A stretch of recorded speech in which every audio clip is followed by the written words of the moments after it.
Na última semana lançou alguns episódios da segunda temporada de Ilhados com a Sogra. Confesso que em alguns momentos eu fiquei com um pouco de raiva, mas em outros eu consegui me colocar no lugar daquela pessoa e perceber o quanto ela estava sofrendo. Foi impossível não ter o meu olhar de psicóloga para os conflitos que estavam acontecendo lá dentro. E é isso que eu queria trazer para vocês hoje. Para quem nunca assistiu, a ideia é que o genro ou a nora fiquem com a sogra ilhados, né, dentro de uma ilha, e lá eles disputam um prêmio de R$500 mil. São 6 famílias dentro da ilha, mas eu queria trazer uma específica hoje, a família Mendonça ou a família do time verde. A Patrícia é a sogra, a Isabela é a nora e o seu filho Rafael, que fica lá num bunker com os outros filhos. Desde o início da seletiva dá para perceber que a família Mendonça tem alguns conflitos, principalmente entre a sogra e a nora.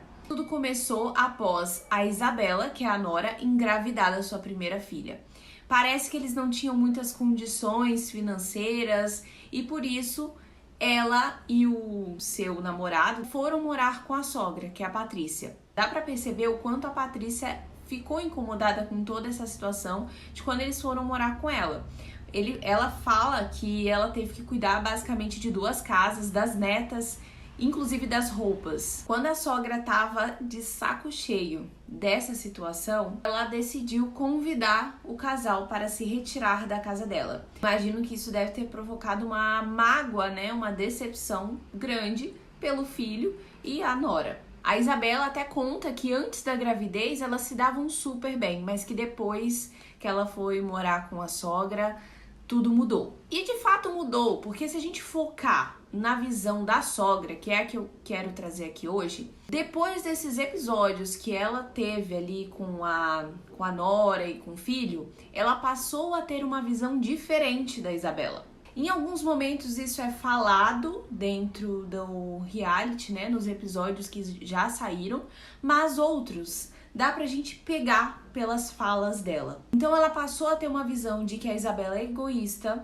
de que o casal é injusto, tá sendo injusto com ela, de que eles são ingratos, dá uma ideia de que ela esperava que eles agradecessem ela por tudo que ela fez por eles. É bem provável que ela acredite que eles não reconhecem o que ela fez por eles. Essa percepção de injustiça que ela tem em relação a Isabela ou em relação ao filho dela, é isso que provoca raiva. Ela fica com tanta raiva que o comportamento típico da raiva é se defender, atacando. Eu passo a ter um comportamento um pouco mais agressivo. Essa agressividade pode ser nas palavras, na forma que eu falo para outra pessoa, eu compartilho aquilo que tá doendo, aquilo que tá me incomodando. Não tô dizendo que é a melhor forma de compartilhar, de botar para fora a raiva. Existem formas melhores de fazer isso.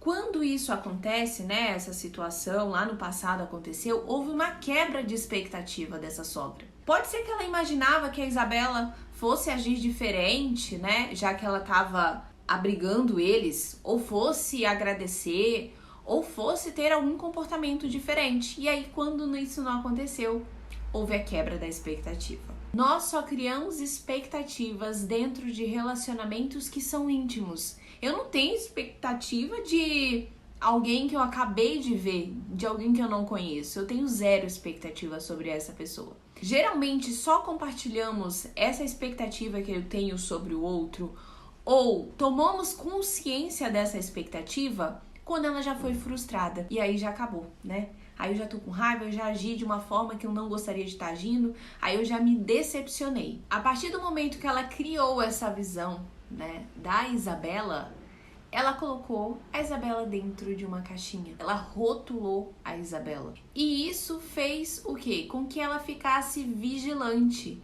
Ela buscasse evidências que confirmavam que a Isabela estava dentro dessa caixinha. Inclusive, a gente pode ver isso naquela hora do café da manhã, que a Isabela deixou o prato dela lá com as coisas, eu não sei o que ela foi fazer lá no quarto. Quando a sogra vê aquele prato, ela só confirmou, tá vendo? Ela sempre faz isso. Ela é egoísta. Ela não disse isso com as próprias palavras, mas é bem provável que ela tenha pensado dessa forma, ela tenha interpretado dessa forma e por isso a gente vê toda aquela atitude dela. É como se ela esperasse que a Isabela fosse cair dentro dessa caixinha o tempo inteiro. Com essa rotulação que a sogra já fez da Isabela, vai ser muito difícil que elas tenham uma comunicação.